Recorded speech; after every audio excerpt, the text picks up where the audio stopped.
ท่านผู้ชมที่เคารพมื้อนี้ทีมข่าวโทรภาพแห่งชาติลาวมีบทหวนคืนกองประชุมใหญ่ครั้งที่5ของพรรค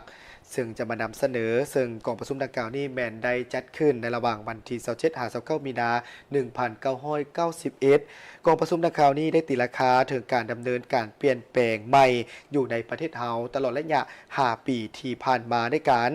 ใจแยกสภาพตัวจริงทางด้านเศรษฐกิจสังคมของประเทศมานำเสนอเพื่อเป็นการคำนับรับต้อนกองประชุมใหญ่ผู้แทนทั่วประเทศครั้งที่12ของพรรค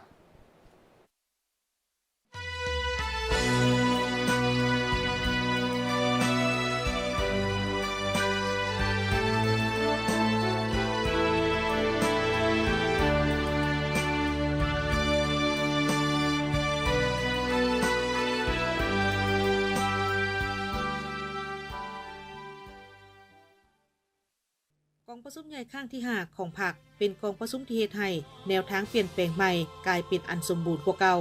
ดำเนินแต่วันที่27ถึงวันที่29มีนา1991ที่นครหลวงเวียงจันทน์ภายใต้การเป็นประธานของสหายไกรสอนพรหมวิหารเลขาธิการใหญ่คณะบริหารงานศูนย์กลางพรรคมีผู้แทนเข้าร่วม367สหายที่มาจากแขนงการท้องถิ่นและภาคฐานต่างๆเป็นตัวแทนให้แก่สมาชิกพรรคจำนวน 60,000 สหายในทั่วประเทศได้เลือกตั้งเอาคณะบริหารงานศูนย์กลางพรรค59สหายในนั้นสำรอง4สหายและมีการเปลี่ยนแปลงแนวทางการจัดตั้งจำนวนหนึ่งเป็นต้น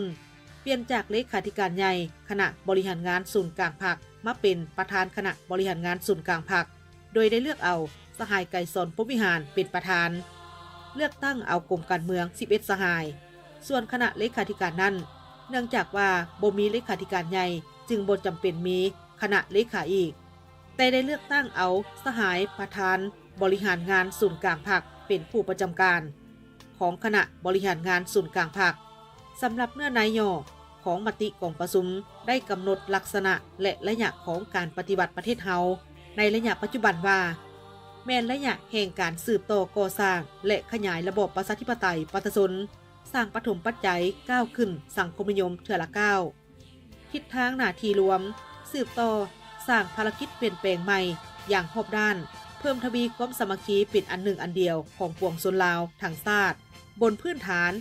พันธภาพกรรมกรกสิกรและปัญญาชนนักเรียนรู้ภายใต้การนำพาของพรรคปรับปรุงเวียกงานป้องกันชาติป้องกันความสงบทั่วปวงชนปกปักรักษาเอกราชอธิปไตยของชาติและระบบใหม่ไว้ให้มั่นคงรับประกันเสถียรภาพทางด้านการเมืองความสงบสุขและความเป็นระเบียบเรียบร้อยในทั่วสังคมสืบต่อเปิดกว้างการพัวพันและการร่วมมือกับนานาประเทศและบรรดาองค์การจัดตั้งสากลทั้งหมดเหล่านั้นเพื่อสร้างประเทศลาวสันติภาพเอกราชประชาธิปไตยเอกภาพวัฒนถาวรประกอบส่วนเข้าในภารกิจการต่อสู้เพื่อสันติภาพเอกราชแห่งชาติประชาธิปไตยและความก้าวหน้าทางสังคมในโลกกำหนดลักษณะพื้นฐานเกี่ยวกับการเปลี่ยนแปลงใหม่ระบบการเมืองการเปลี่ยนแปลงใหม่ระบบการเมืองอยู่ประเทศเฮาบ่หมายความว่าต้องเปลี่ยนแปลงจากระบบการเมืองนี้ด้วยระบบการเมืองอื่นแต่หากแม่นการบูรณะการจัดตั้งของระบบการเมืองประชาธิปไตยประชาชนและเปลี่ยนแปลงใหม่แบบวิธีเคลื่อนไหวของมันบนพื้นฐานการกำหนดพระบทบาทหน้าที่ของแต่ละองค์ประกอบให้ชัดแจ้งทิศนำของการเปลี่ยนแปลงใหม่ระบบการเมืองคือรับประกันลักษณะสืบทอดและขยายตัวต้านแนวคิดรักษาเดิมและท่าเอียงปฏิเสธอย่างสิ้นเชิงบรรดาผลงานที่ญาติมาได้เสริมสู่คุณภาพและกำลังแห่งใหม่ให้ทุกองค์การจัดตั้งกองประชุมได้รับรองและได้ยืนยันถึง5หลักการและ3ทิศนำเกี่ยวกับการสร้างพรรคในระยะใหม่คือพรรคประชาชนปฏิวัติลาวเอาบรรดาหลักมูลที่มีลักษณะทั่วไปของลัทธิมาร์กซ์เลนินเป็นพื้นฐานแห่งแนวคิดทฤษฎีของตนนอกนั้นก็รับเอาสิ่งยอดยิ่งทางด้านสติปัญญาของมวลชนมูลไส้ทฤษฎีวิทยาศาสตร์และบทเรียนของประเทศต่างๆให้แทดเหมาะกับพฤติกรรมและเงื่อนไขตัวจริงของประเทศเฮา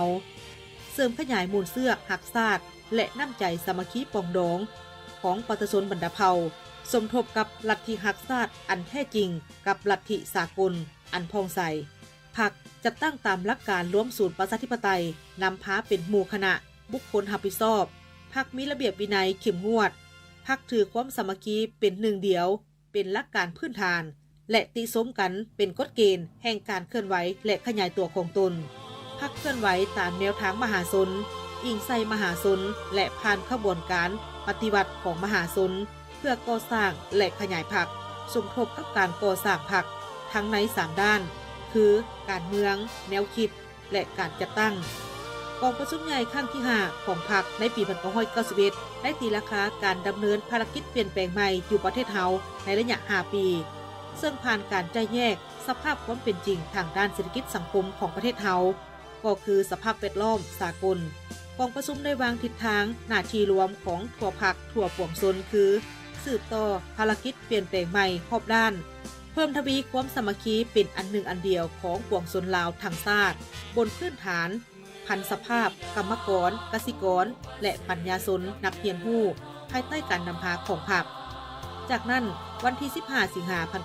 1991กองประชุมใหญ่ครั้งที่6ของสภาประชาชนสูงสุดสุดที่2ได้ขับร้องเอารัฐธรรมนูญฉบับทำอิฐของสาธารณรัฐประชาธิปไตยประชาชนลาวและขับร้องเอากฎหมายว่าด้วยการเลือกตั้งฉบับดัดแปลงใหม่